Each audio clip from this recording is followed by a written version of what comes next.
दोस्तों एक सवाल पूछता हूँ, आप 1600 मीटर की तैयारी कर रहे हो ना, रोज दौड़ भी लगा रहे हो, टाइमिंग भी आपके इंप्रूव होती जा रही है, लेकिन सिलेक्शन के दिन वही 1600 मीटर जो आपने सैकड़ों बार दौड़ी है, उस दिन बॉडी साथ नहीं देती। 600 मीटर पर आपकी ब्रीदिंग टूट जाती है, 1000 मीटर पर आपके जो लेग्स हैं वो भारी हो जाते हैं, 1400 मीटर पर आपकी जो पेस है वो गिर जाती है और कुछ सेकंड से आपका सिलेक्शन होने से रह जाता है। दोस्तों इसका कारण फिटनेस नहीं है, इसका कारण है आप सिर्फ 1600 मीटर की ट्रेनिंग कर रहे हो।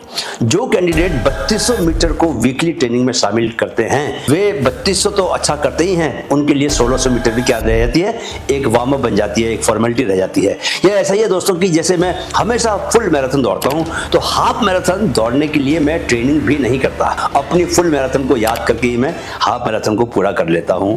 इसीलिए जो लोग 3200 मीटर की तैयारी करेंगे उनके लिए 1600 मीटर भी वैसे हो जाएगा। आज मैं दोस्तों आपको यही कमाल का 3200 मीटर दौड़ने की ट्रेनिंग का रूटीन देने वाला हूं। जो इसको करेगा उसके लिए 1600 मीटर जो है वो केक वॉक हो जाएगा, यानी कि मक्खन पर चलने जैसा हो जाएगा। दोस्तों यहाँ एक बहुत जरूरी बात मैं आपसे करना चाहता हूँ, अगर आप 1600 मीटर की रेस में टॉप करना चाहते हो, 3200 को स्ट्रॉन्ग बनाना चाहते हो, या फिर एक दिन पूरी फुल मैराथन दौड़ने का सपना आपके मन में है, तो मेरा how to run a marathon course और पर्सनल कोचिंग सेशंस आपके लिए ही बने हैं।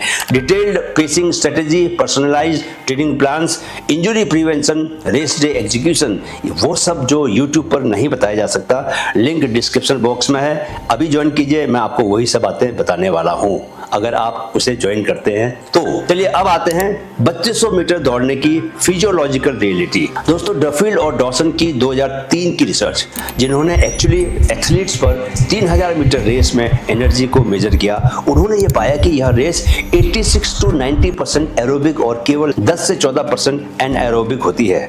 तुलना देखिए, 800 मीटर में एनएरोबिक शेयर 40% होता है, 1500 मीटर में 20 से 25% होता है, लेकिन 3200 मीटर तक आते आते केवल 10 से 14% रह जाता है।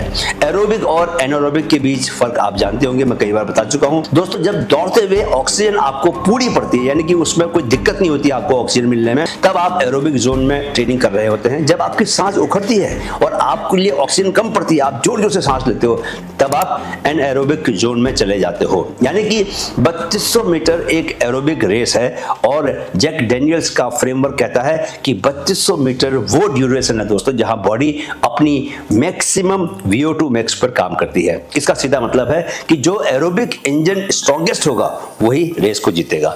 स्प्रिंटिंग पावर सेकेंडरी है इसमें, फिर भी ज्यादातर एस्पिरेंट्स क्या होता है कि रोज तेज तेज दौड़ते हैं, इजी रन्स को टाइम वेस्ट समझते हैं और यहीं पर वो धोखा खा जाते हैं। डॉक्टर स्टीफन सीलर का रिसर्च बैग 80-20 प्रिंसिपल कहता है दोस्तों कि elite athletes 80% training easy pace पर करते हैं, केवल 20% ही हार्ड ट्रेनिंग करते हैं। जो लोग ऐसा नहीं करते वे बहुत बड़ी गलती करते हैं और यही गलती उन्हें एक ही लेवल पर अटका देती है। मतलब वे मेहनत तो कर रहे होते हैं लेकिन इंप्रूवमेंट आगे नहीं होता, परफॉर्मेंस वहीं की वहीं अटकी रह जाती है। जब तरीका नहीं बदलता तो रिजल्ट भी नहीं बदलता, सिंपल सी बात है। अब बात करते हैं दोस्तों वीकली रूटीन के बारे में। तो चलिए कमर कस लीजिए और कॉपी पेन निकाल लीजिए और नोट कीजिए कि आपको 3200 मीटर के लिए कैसा रूटीन फॉलो करना है। डे नंबर 1 दोस्तों, इजी एरोबिक रन। दोस्तों एमिल ज़ेटोपेक एक ही ओलंपिक में 5000 मीटर, 1000 मीटर और मैराथन तीनों गोल्ड जीतने वाले खिलाड़ी बने। वो हर हफ्ते 4 से 5 दिनों तक स्लो रन्स की प्रैक्टिस करते थे और लोग उनको देख के हंसते थे। तो ज़ेटोपेक इतिहास बन गए। 4 से 5 किलोमीटर इजी पेस दौड़ के, यानी कि एक ऐसा पेस जिसमें बात कर सके, सोच सके, मजे ले सके दौड़ने के। तो इससे क्या होता है कि आपकी जो कैपिलरी डेंसिटी है, आपकी जो नलिकाएं हैं जिनसे कि खून बहता है, वो डेंसिटी उनका घनत्व बढ़ता है, यानी कि ज्यादा मात्रा में वो एक जगह इकट्ठा हो जाती हैं। माइटोकॉन्ड्रिया आपके बढ़ते हैं, जिनको कि हम क्या बोलते हैं, एनर्जी के इंजन बोलते हैं, जिसके अंदर से आपको एनर्जी मिलती है। फैट ऑक्सीडेशन आपका इंप्रूव हो जाता है। आपको यह रन बोरिंग लगेगा लेकिन यही रेस डे पर काम करता है। Day number 2, intervals. अगर आप बिगिनर हैं दोस्तों तो 800 मीटर इंटू 4 रिपीट्स, 2 मिनट का रिकवरी, यानी कि आप 800 मीटर को स्प्रिंट से थोड़ा कम रफ्तार में दौड़ें। फिर 2 मिनट दिल की धड़कनों को शांत होने दें। इस दौरान आप पैदल चलें या स्लो जॉग करें। फिर अगला 800 मीटर दौड़ें। इसके बाद इंटरमीडिएट करें, यानी कि फुल 3200 मीटर टाइम ट्राई। यानी कि आपने 800 मीटर को 4 बार करने के बाद क्या किया, आपने 3200 मीटर फुल किया, जैसे कि आप एक्चुअल रेस में करने वाले हो। एक बात याद रखो दोस्तों कि VO2 मैक्स इंप्रूव करने के लिए मैक्सिमम हार्ट रेट के 90 to 95% पर 6 to 8 मिनट काम करना होता है। ये एक फैक्ट है और यह सेशन यही करता है। जब VO2 मैक्स बढ़ता है तो 1600 मीटर में वो 600 मीटर वाला ब्रीदिंग ब्रेकडाउन नहीं आता, यानी कि गोल एग्जॉशन नहीं होता, आप थकते नहीं हो, बल्कि आपकी एफिशिएंसी बढ़ जाती है। Day number 3, active recovery. दोस्तों तीसरा दिन एक्टिव रिकवरी का है। रोजर बेनिस्टर ने प्रूव किया कि एडेप्टेशन ट्रेनिंग्स में नहीं बल्कि रिकवरी में होती है। एडेप्टेशन का मतलब है शरीर का स्ट्रॉन्गर और कैपेबल बनना। जब आप ट्रेनिंग करते हैं तो आप बॉडी को स्ट्रेस देते हैं, लेकिन असली इंप्रूवमेंट दोस्तों तब होती है जब आप रेस्ट करते हैं। रिकवरी के दौरान ही मसल्स रिपेयर होती हैं, नर्वस सिस्टम रिसेट होता है और बॉडी पहले से बेहतर बनती है। कंप्लीट रेस्ट या 20 मिनट का इजी वॉक आपको करना है उस दिन, ठीक है। हिप फ्लेक्सर्स और काफ को स्ट्रेच करें उस दिन। टाइट मसल्स रहेंगे तो आपके कदम छोटे हो जाएंगे और आपकी पेस भी स्लो हो जाएगी, ठीक है। Day number 4, tempo run. दोस्तों जैक डैनियल्स के मुताबिक टेम्पो पेस वो है जो कंफर्टेबली हार्ड हो। पहले 2 किलोमीटर वार्म अप करें, फिर 3 किलोमीटर का टेम्पो रन करें और फिर 1 किलोमीटर को कूल डाउन करें।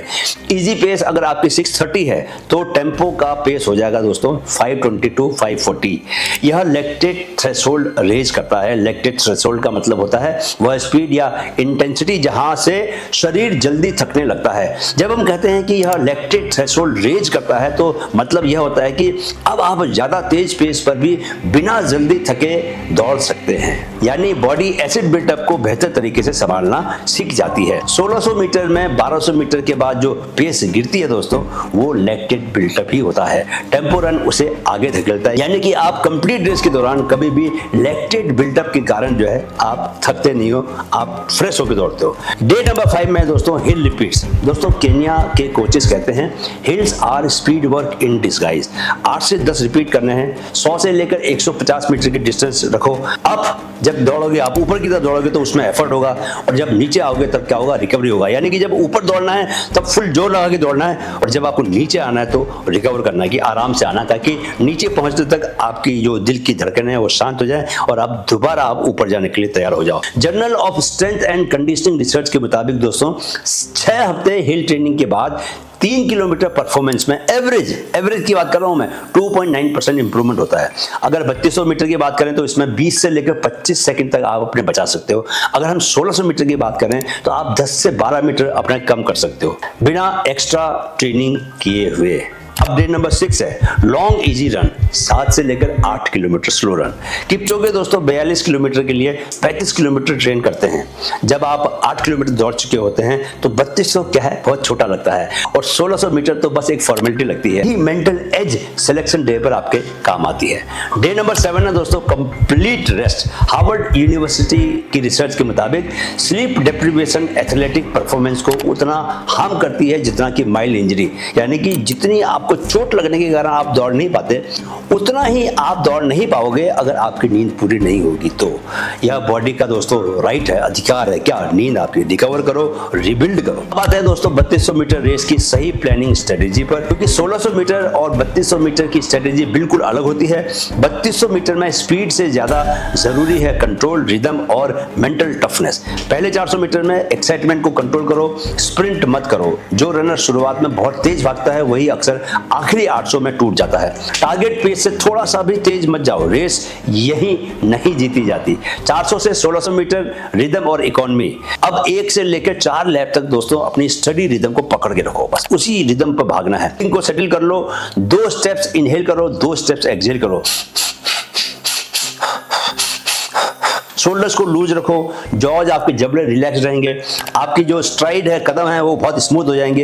यह फेज दोस्तों क्या है, एनर्जी बचाने का है, एनर्जी दिखाने का नहीं है, बचा के रखो एनर्जी। 1600 मीटर से 2400 meter the real test zone, यह सबसे डेंजरस जोन होता है दोस्तों, बॉडी कहती है कि बस कर भाई, मैं लग गई है, मैं थक गया हूँ बहुत, मेरे से नहीं दौड़ा जाता। यहीं पर दोस्तों maximum runners mentally give up कर देते हैं। तो अपने फॉर्म को, अपने रनिंग फॉर्म को होल्ड करो, शोल्डर्स को ओपन करके रखो, चेस्ट को ओपन करके रखो, शोल्डर्स को लूज रखो, नजर सामने बना के रखो, अपने फॉर्म को गिरने मत दो। आर्म्स को 90 डिग्री पर रखो, एल्बोज को बैक ड्राइव करो, तेज मूवमेंट एल्बो के बना के रखो।